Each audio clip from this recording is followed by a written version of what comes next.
Hello friends, mission master by Deepak के YouTube platform पर आप सभी दोस्तों का बहुत बहुत स्वागत है। लास्ट वीडियो में दोस्तों हमने क्वेश्चन नंबर 25 तक यह क्वेश्चन आंसर कर लिए थे, यानी पृथ्वी की उत्पत्ति एवं विकास से संबंधित 25 मोस्ट इंपोर्टेंट क्वेश्चन को हमने सॉल्व कर लिया था दोस्तों। आज हम उसका 26 नंबर का क्वेश्चन सॉल्व करने जा रहे हैं। बताइए इस क्वेश्चन का आंसर क्या होगा। एज ऑफ रेप्टाइल किस युग को कहा जाता है? बताइए एज ऑफ रेप्टाइल किस युग को कहा जाता है? आंसर बताइए सभी। Age of reptiles. Age of reptile, reptile का मतलब होता है सरीसृप, यानी डायनासोर्स वगैरह ये सभी जब जो है वो किस पीरियड में आ गए थे? बताइए पेलियोजोइक, मीसोजोइक, सीनोजोइक या प्रोटेरोजोइक? बताइए।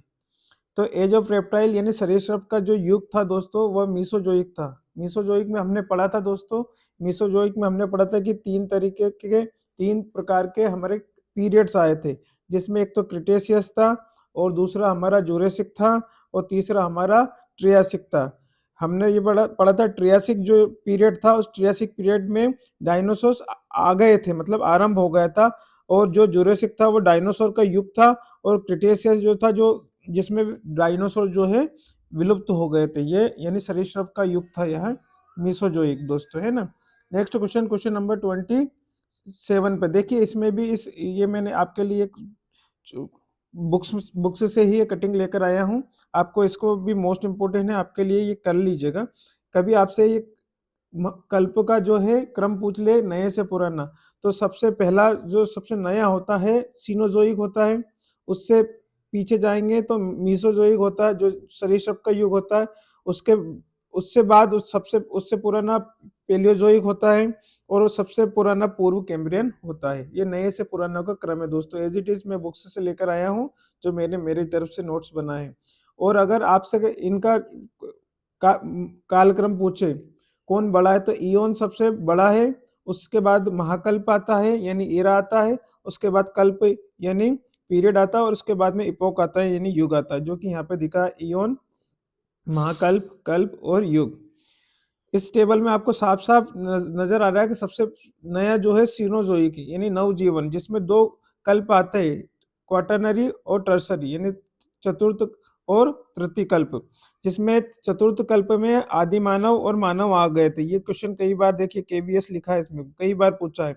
आधुनिक मानव किस टाइम पे आ गए थे? तो होलोसीन जो है दोस्तों अभिनव युग में आ गए थे। और जो आदि मानव था यानी होमोसेपियंस था, जो कि आज से 10,000 से 20 लाख वर्ष पहले की बात है, वो प्लिस्टोसिन युग में आए थे, यानी अत्यंत नूतन युग में आए थे। ये क्वेश्चन बार बार दोस्तों एग्जाम में पूछे गए हैं कि आधुनिक मानव कब आया था? तो चतुर्थ कल्प में आया था। किस पीरियड किस इपोक में आया था, युग में आया था? तो अभिनव युग में आए थे, होलोसिन में आए थे। और प्लिस्टोसिन में आदि मानव आया था दोस्तों।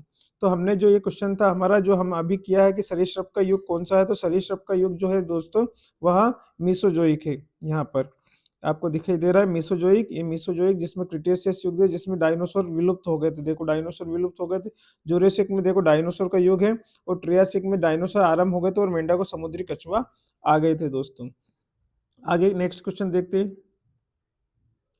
क्वेश्चन नंबर 27 बताइए मछलियों का विकास किस युग में हुआ, किस इपोक में हुआ, किस इरा में आया था? In which era did the first fishes evolve? Paleozoic, Mesozoic या सीनोजोइक या हेडियन? बताइए प्रथम मछलियों का विकास। तो पहली मछली जो है किस में आई थी? पेलियोजोइक में आई थी दोस्तों। आंसर हो जाएगा हमारा पेलियोजोइक, प्रथम मछली, जो कि ऑर्डोविशियन पीरियड में आई थी, है ना, पेलियोजोइक। नेक्स्ट क्वेश्चन देखिए 28। मानव का विकास किस युग में हुआ? अभी हमने पढ़ा था इस टेबल में। बताइए मानव का विकास किस युग में हुआ? इन which era did Homo sapiens evolve? Homo sapiens की बात हो रही है दोस्तों। बताइए होमोसेपियंस किस युग में आए थे? तो सबसे नया नया इरा है ना। सीनोजोइक जो हमने पढ़ा था, सीनोजोइक में एक कल्प आता है ना, क्वाटरनरी। क्वाटरनरी में अभिनव युग और अत्यंत नूतन, दो तरीके के इपोक आते हैं दोस्तों। तो यह आ जाएगा होमोसेपियंस जो है वो सीनोजोइक में आया था। सीनोजोइक जो पीरियड है, सीनोजोइक जो इरा है वो सबसे नया है। सीनोजोइक, सीनोजोइक याद रखिएगा, नवजीवन, है ना, जिसे सीनोजोइक को क्या बोला जाता है? नवजीवन, है ना। नवजीवन इरा यानी महाकल्प। नेक्स्ट क्वेश्चन देखिए 28 के बाद 29। बताइए पृथ्वी की सबसे प्राचीन चट्टानें किस महाकल्प में बनी, किस इरा में आई थी, है ना। इयोन आ गया, इरा है इसमें इयोन। पृथ्वी की सबसे प्राचीन चट्टानें किस महाकल्प में बनी, हेडियन, आर्कियन, प्रोटेरोजोइक या फेनोरोजोइक, बताइए। तो सबसे इंपॉर्टेंट वो टेबल है दोस्तों, अगर उस टेबल को कर लेंगे तो आपके सारे क्वेश्चन आसानी से बन जाएगा। उस टेबल में से इस टेबल में से लगभग 3 से 4 क्वेश्चन बनते ही बनते हैं एग्जाम्स में। तो पृथ्वी की सबसे प्राचीन चट्टानें किस ईरा में आई थी, तो आर्कियन युग में। आर्कियन युग में हमने पढ़ा था कि बहुत सारी अलग अलग प्रकार की चट्टानें बनी थी, और चट्टानों का क्रम भी पूछा जाता है कभी कभी एग्जामों में। नेक्स्ट क्वेश्चन, क्वेश्चन नंबर 30, बताइए। ये तो बहुत इजी है आपके लिए, जुरासिक काल किस युग का भाग है, बताइए। जुरासिक जुरासिक पीरियड बताइए, किस किस टाइम का है, बताइए। बताइए जल्दी से, जुरासिक काल किस युग का भाग है, पेलियोजोइक, मीजोजोइक, सीनोजोइक या प्री कैम्ब्रियन, बताइए जल्दी से। तो जुरासिक काल हमने जो पढ़ा है वह मीजोजोइक से संबंधित है, मीसोजोइक में ही आए थे जुरासिक पार्क यानी डायनासोर जो है ना। क्वेश्चन नंबर 13 का हो जाएगा Mesozoic answer. Question number 31 sorry 31 बताइए, 31 का बताइए। प्रथम एक कोशी जीव यानी यूनिसेलुलर ऑर्गेनिज्म अपीयर्ड इन विच ईरा, बताइए किस किस क्रम में आए थे, बताइए जल्दी से। प्रथम एक कोशी जीव हेडियन में, आर्कियन में, सिनोजोइक में या मीसोजोइक में। प्रथम एक कोशी जीव बताइए। प्रथम एक कोशी जीव, ये भी उस टेबल में से आपको सब प्राप्त हो जाएगा, बट बताइए जल्दी। एक कोशी जीव किस टाइम की बात है, हेडियन की, आर्कियन की, सिनोजोइक की या फिर मीसोजोइक की। तो मीसोजोइक तो आपका आंसर हो ही नहीं सकता, और सिनोजोइक तो सबसे नया होता है दोस्तों।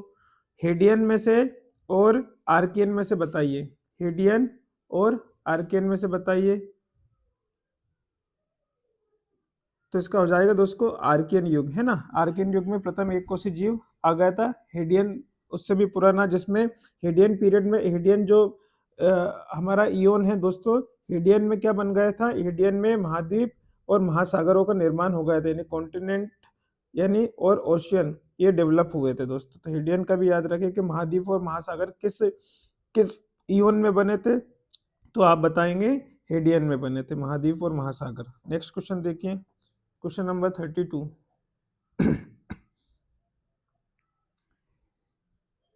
क्वेश्चन नंबर 32, बताइए वर्तमान काल किस कल्प का भाग है, बताइए। वर्तमान काल, the present time belong to which period, अभी हमने टेबल में भी पढ़ा था। चतुर्थक, जुरासिक, ट्राइसिक या कार्बोनिफेरस, बताइए आंसर क्या होगा, बताइए। तो हमने पढ़ा प्रेजेंट टाइम की बात हो रही है, यानी प्रेजेंट टाइम का मतलब है कि यह सीनोजोइक की बात कर रहे हैं। किसकी बात कर रहे हैं दोस्तों, नवजीवन, जिसे हम बोलते हैं सीनोजोइक, जिसे हम बोलते हैं नवजीवन, सीनोजोइक, है ना। जीवन की बात हो रही है ना। और इसमें दो कल्प आते हैं, टर्सरी और क्वाटरनरी, यानी तृतीयक और चतुर्थक। तो चतुर्थक की बात हो रही है, वर्तमान काल मतलब चतुर्थक, और चतुर्थक में दो अभिनव युग जिसमें आधुनिक मानव आ गया था, और प्लिस्टोसिन यानी जिससे अत्यंत नूतन बोलते हैं, जिसमें आदि मानव होमोसेपियंस आए थे। जो जुरेसिक आपको मालूम है मीसोजोइक में आता है ना, मीसोजोइक में आता है, ट्रायसिक भी उसी में आता है, कार्बोनिफेरस भी, है ना। नेक्स्ट क्वेश्चन देखिए, क्वेश्चन नंबर 33। सौरमंडल की आयु लगभग कितनी है, बताइए। सौरमंडल की आयु लगभग कितनी है, 33.6 अरब वर्ष, 4.6 अरब वर्ष, 5.6 या 6.6, बताइए क्या है सौरमंडल की आयु। सौरमंडल की आयु वही है जो पृथ्वी की आयु है, बताइए, क्योंकि सौरमंडल में क्या आती है, पृथ्वी भी एक प्लैनेट है हमारा, उसी में आता है। तो 4.6 अरब वर्ष पहले हमारी पृथ्वी बनी थी, है ना। तो वही सौरमंडल की आयु हो जाएगी, सोलर सिस्टम की एज हो जाएगी। क्वेश्चन नंबर 34, बताइए।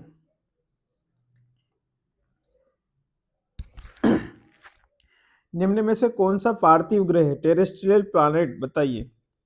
टेरेस्ट्रियल प्लैनेट कौन सा है, बृहस्पति, शनि, मंगल, यूरेनस, बताइए कौन सा है।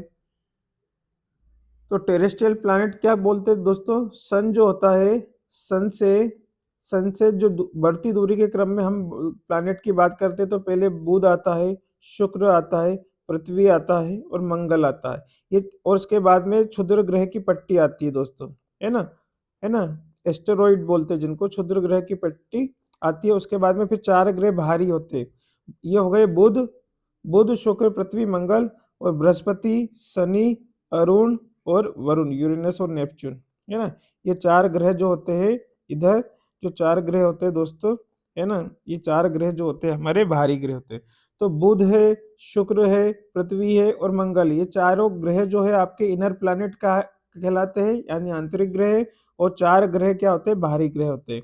और यहाँ पर मंगल और बृहस्पति के बीच में एस्टेरॉइड पाए जाते हैं दोस्तों, यानी ग्रहों की पट्टी, क्षुद्र ग्रह जिन्हें बोलते हैं।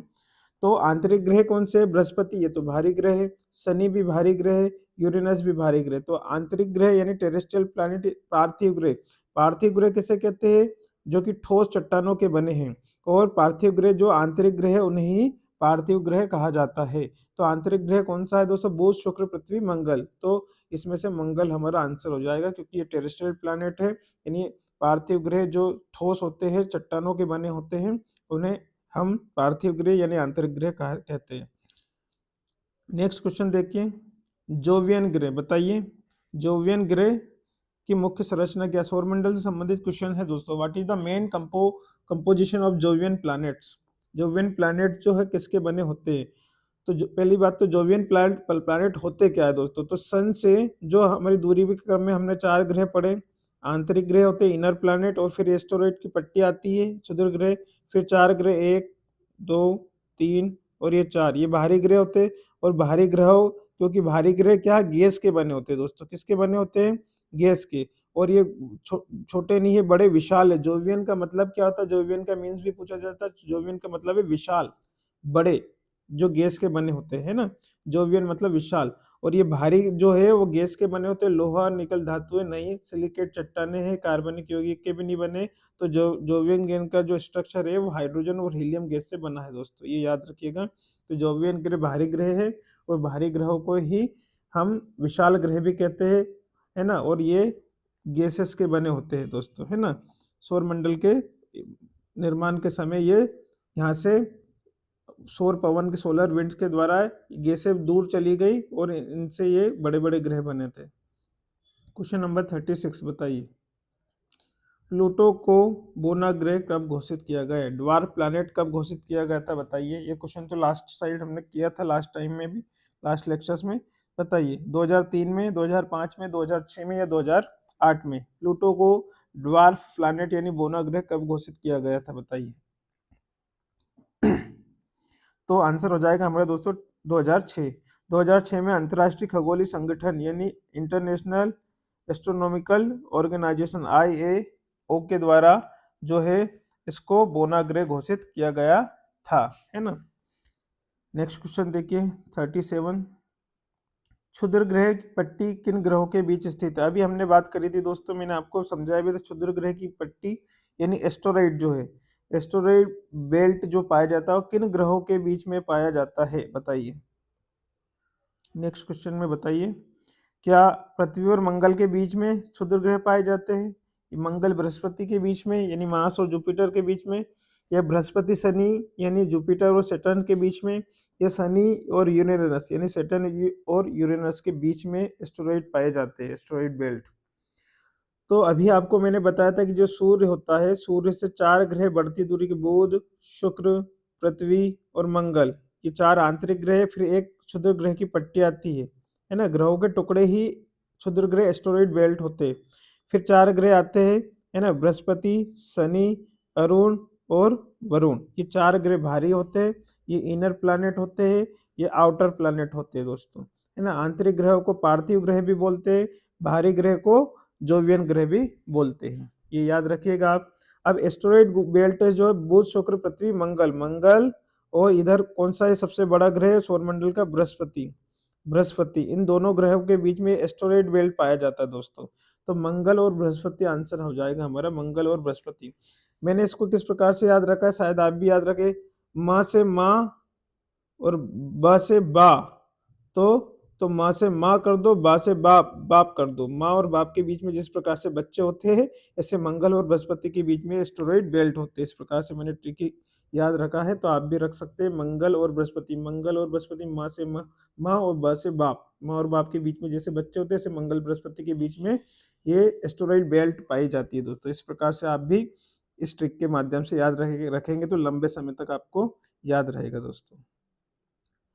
नेक्स्ट क्वेश्चन देखिए 38। निम्न में से किस ग्रह का घनत्व सर्वाधिक है, बताइए। किस ग्रह का घनत्व सर्वाधिक है? Which planet has the highest density? Highest density बताइए। एक टेबल है आपकी एनसीईआरटी बुक्स में, उस टेबल का आप सौर मंडल से संबंधित दूरी में भी डेंसिटी और उसमें सब बता रखा है। तो उसमें आपका डेंसिटी से संबंधित क्वेश्चन एनवीएस केवीएस में पहले पूछा जा चुका है दोस्तों, और कई बार एग्जाम में आया है। तो किस ग्रह का डेंसिटी सर्वाधिक होता है? सबसे अधिक हायर डेंसिटी होती है बुध की, शुक्र की, पृथ्वी की, मंगल की? बताइए किसकी डेंसिटी सबसे ज्यादा होती है? तो आंसर हो जाएगा दोस्तों हमारा अर्थ। अर्थ जो है दोस्तों, वो अर्थ की डेंसिटी सबसे ज्यादा होती है। कितनी होती है ये भी पूछा जा सकता है। तो 5.5 ग्राम है ना, 5.5 ग्राम प्रति घन सेंटीमीटर, क्यूबिक सेंटीमीटर है ना। मतलब 1 ग्राम का टुकड़ा, मतलब 1 घन सेंटीमीटर यानी क्यूबिक सेंटीमीटर का आप टुकड़ा काटेंगे पृथ्वी का, तो उसमें से 5.5 यानी 5.5 ग्राम क्या निकलेगा? वजन निकलेगा। ये उसकी डेंसिटी है दोस्तों। तो एक घन सेंटीमीटर टुकड़ा पृथ्वी का काटने पर उसमें से 5.5 ग्राम का वजन निकलेगा। ये पृथ्वी की डेंसिटी है। ये भी याद रखिएगा कितनी है, तो ये पूछा जा सकता है 5.5 ग्राम प्रति घन सेंटीमीटर। ठीक है, आइए। और सबसे ज्यादा कम घनत्व किसका है, ये भी पूछा जा सकता है। सबसे कम घनत्व किसका होता है? सबसे कम घनत्व किसका होता है? तो सबसे कम घनत्व होता है दोस्तों शनि का, सेटर्न का। ये याद रखिएगा, शनि का घनत्व सबसे कम होता है। ठीक है, शनि का घनत्व सबसे कम होता है 0.70 ग्राम प्रति घन सेंटीमीटर से भी कम, मतलब 0.70। याद रखिएगा, ये भी सबसे कम। क्वेश्चन नंबर 39 बताइए। सूर्य से दूरी के आधार पर सही क्रम कौन सा है? मतलब सूर्य से बढ़ती दूरी के क्रम, ये सन है हमारा। सन से बढ़ती दूरी के क्रम में आप पूछा जा सकता है बुध, शुक्र, पृथ्वी, मंगल, और फिर एस्टेरॉइड आता है मंगल के बाद बृहस्पति, शनि, अरुण और वरुण। ये 8 ग्रह होते हैं हमारे, 8 प्लैनेट। पहले 9 होते थे 2006 के पहले, लेकिन प्लूटो को बाहर कर दिया क्योंकि वो अपनी कक्षा में गति नहीं कर रहा था। सूर्य से दूरी के आधार पर सही क्रम कौन सा बताइए। शुक्र, बुध, पृथ्वी? नहीं, ये तो नहीं हो सकता, गलत। बुध, शुक्र, पृथ्वी बिल्कुल सही है। बुध, शुक्र और पृथ्वी, पृथ्वी, शुक्र, बुध, ये भी गलत। मंगल, पृथ्वी, शुक्र, ये भी गलत।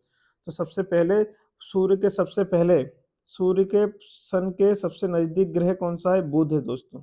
कौन सा है? बुध। बुध ग्रह सबसे सूर्य के सबसे पास है। बुध, और बुध के बाद में कौन सा? बुध के बाद में शुक्र आता है, फिर पृथ्वी और मंगल, बृहस्पति, शनि, अरुण, वरुण। वरुण सबसे लंबी दूरी पर, मतलब सूर्य से सबसे अधिक दूरी पर स्थित ग्रह कौन सा है? तो वरुण है सर, नेपच्यून। क्वेश्चन नंबर 40 बताइए। लाल ग्रह किसे कहा जाता है? Red planet. रेड प्लैनेट किसे कहा जाता है? शुक्र को, मंगल को, शनि को, या तीन ही ऑप्शन दे रखे इसमें। एक बुध, सॉरी रेड कलर में आ गया है पीपीटी में। बुध, शुक्र, मंगल, शनि। बताइए लाल ग्रह किसे कहा जाता है?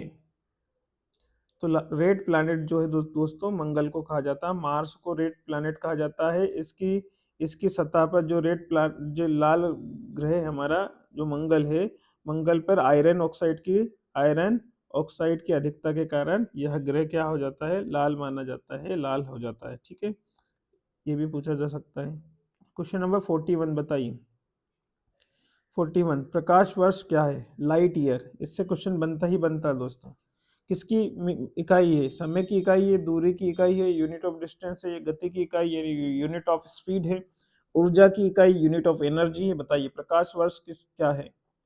तो प्रकाश वर्ष अधिकतर हम क्या कर देते हैं कि किसके समय की नहीं, वरन किसकी है? दूरी की इकाई ही होती है, डिस्टेंस की। तो आंसर हो जाएगा दूरी की इकाई होती है प्रकाश वर्ष, दूरी की इकाई है।